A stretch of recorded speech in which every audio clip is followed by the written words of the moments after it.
दोस्तों, इस रहस्यमय चेहरे के पीछे छुपा हुआ इंसान कौन था जिसने पवित्र शहर जेरूसलम के लिए सुल्तान सलाहुद्दीन के साथ लड़ाई लड़ी थी? मैं बात कर रहा हूं ईसाइयों के सबसे बड़े योद्धाओं में से एक बाल्डविन IV की, जिसकी गिनती होशियार और ताकतवर योद्धाओं में होती है। बाल्डविन ने अपनी जिंदगी का ज्यादातर हिस्सा अपने किंगडम को मुस्लिम आर्मी से बचाने में लगा दिया, जिसमें कई बार उसका सामना उस वक्त के मुस्लिमों के सबसे बड़े योद्धा सलाहुद्दीन अयूबी से भी हुआ। आपको ये जानकर हैरानी होगी कि ईसाइयों का ये सबसे कामयाब और ताकतवर योद्धा अपने चेहरे को हमेशा चांदी के कवर से ढक कर रखता था। उसकी सल्तनत में रहने वाले आम लोगों को छोड़िए, उसके दरबार के दरबारी और उसके सबसे करीब लोगों ने भी कभी उसका चेहरा नहीं देखा था। और साल 1185 में जब सिर्फ 24 साल की उम्र में इस बादशाह की मौत हुई तो जेरूसलम से ईसाइयों का राज भी हमेशा के लिए खत्म हो गया। आइए जानते हैं इतिहास के सबसे बड़े रहस्य के बारे में अजब गजब फैक्ट्स चैनल पर। दोस्तों, 11वीं सदी के आखिर से लेकर 13वीं सदी के आखिर तक, यानी लगभग 200 सालों तक ईसाइयों और मुसलमानों के बीच बहुत सी लड़ाइयाँ लड़ी गई। ये सभी लड़ाइयाँ उसी पवित्र शहर पर कब्जे को लेकर लड़ी गई थी जिसका नाम है जेरूसलम। इतिहास में उन लड़ाइयों को क्रूसेड्स या होली वॉर्स के नाम से जाना जाता है। उस वक्त से लेकर आज तक ये शहर ईसाइयों, मुस्लिमों और यहूदियों के बीच जंगों का कारण बना हुआ है। इन जंगों में बहुत से वॉरियर्स ने धर्म की रक्षा करते हुए अपनी जानें कुर्बान कर दी और बहुत से योद्धा अपना नाम इतिहास में दर्ज करवा गए। इन्हीं योद्धाओं में दो नाम बड़े अदब के साथ लिए जाते हैं और वो दो नाम हैं सुल्तान सलाहुद्दीन अयूबी और King Baldwin IV। Salahuddin Ayubi मुस्लिमों की तरफ से लड़ रहे थे तो वहीं दूसरी ओर बाल्डविन IV ईसाइयों का नेतृत्व कर रहे थे। दरअसल दोस्तों, क्रूसेड वॉर्स की शुरुआत ईसाइयों की तरफ से की गई थी जब साल 1096 में ईसाइयों ने जेरूसलम पर कब्जे को लेकर लड़ाई का बिगुल फूंक दिया था।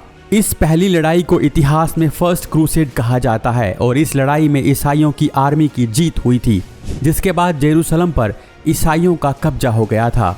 इससे पहले 400 सालों तक इस्लाम के उदय के बाद से जेरूसलम मुस्लिमों के कब्जे में था, पर पहले धर्म युद्ध में जीत के बाद इस पूरे इलाके पर ईसाइयों का कब्जा हो गया और ईसाइयों ने यहाँ अपनी सल्तनत कायम की, जिसका नाम रखा गया लैटिन किंगडम ऑफ जेरूसलम। ये किंगडम उन 4 स्टेट्स में से एक था जिन्हें ईसाइयों ने आपस में बांट लिया था। अगर आप क्रूसेड वॉर्स का पूरा इतिहास जानना चाहते हैं तो आपको ये वीडियो जरूर देखना चाहिए, जिसका लिंक आपको नीचे मोर पर क्लिक करके मिल जाएगा। लैटिन किंगडम ऑफ जेरूसलम पर राज करने वाले राजाओं में से एक था किंग बाल्डविन IV।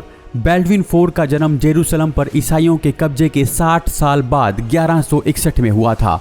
उसके पिता अमेलरिक उस समय जेरूसलम के 2 बड़े शहरों जफा और एस्कलोन को संभालते थे। बाल्डविन के जन्म के 2 साल बाद उसके पिता अमेलरिक जेरूसलम के राजा बन गए थे। युद्ध, इतिहास और ईश्वर से जुड़ी शिक्षाएं हासिल करने के लिए उसके पिता ने बाल्डविन को 9 साल की उम्र में विलियम ऑफ टायर के पास भेज दिया, जो कि एक बिशप थे। एक दिन जब बाल्डविन अपने हम उम्र बच्चों के साथ खेल रहा था तभी अचानक उसकी दाईं बाजू में चोट लग गई। इस चोट से लगातार खून बह रहा था, लेकिन हैरानी की बात यह थी कि बाल्डविन को चोट का दर्द महसूस नहीं हो रहा था। ये बात जब उसने बिशप को बताई तो उन्हें शक हो गया कि बाल्डविन को कोढ़ की बीमारी हो चुकी है। और जब ये बात बाल्डविन के पिता तक पहुंची तो उन्होंने इसे छुपाने की कोशिश की, क्योंकि तब से लेकर आज तक लोग इस बीमारी के नाम से भी डरते हैं।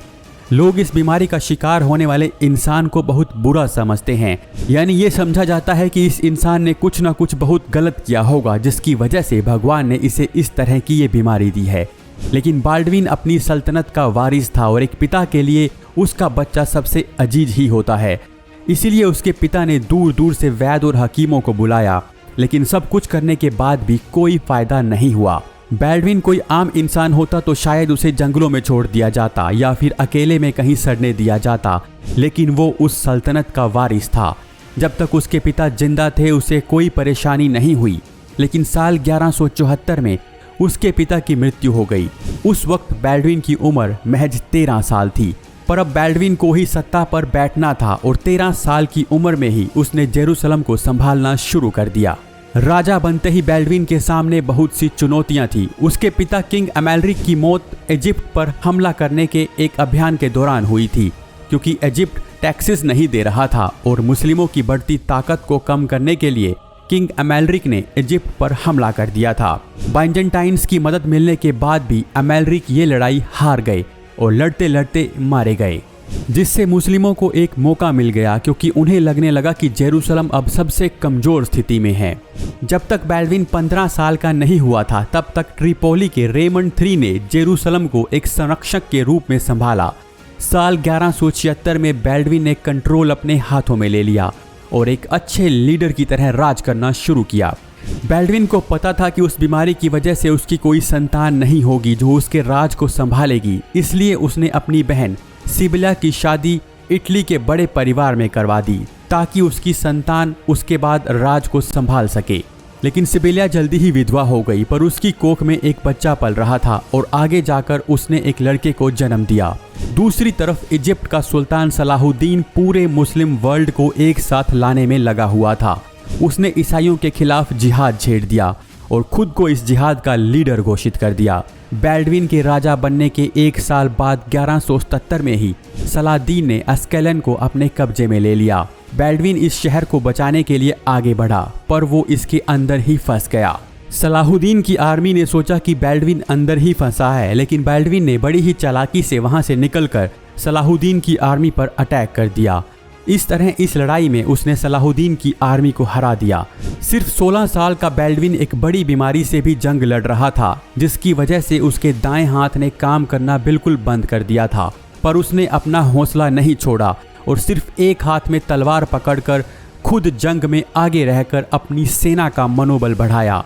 जब उसने सलाहुद्दीन को हराया तो सलाहुद्दीन ने उसके साथ 2 साल का शांति समझौता कर लिया, पर इन 2 सालों के दौरान उसकी सेहत लगातार बद से बदतर होती गई और इसीलिए उसने अपनी बहन सिबिला की दूसरी शादी गए द लुसिग्नन के साथ करवा दी।